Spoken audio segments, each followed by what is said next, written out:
Dengan memblokade jalan menggunakan mobil tangki, sejumlah sopir truk ini menuntut agar Pertamina segera mencabut sanksi penghentian pasokan BBM solar subsidi di salah satu SPBU.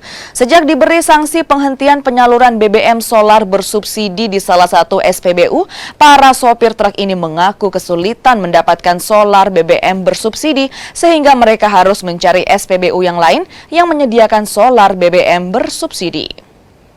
Selain memberatkan ini, karena posisinya tinggal 2 minggu ini kemana lagi mau mereka mengantri.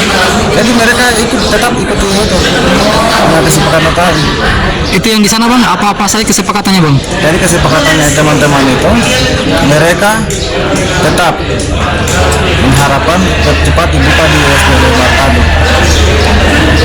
Itu saja bang. Tapi dengan dipindahkan itu bang. Jadi yang dipindahkannya, jadi yang dipindahkan ini teman-teman ini semua di 279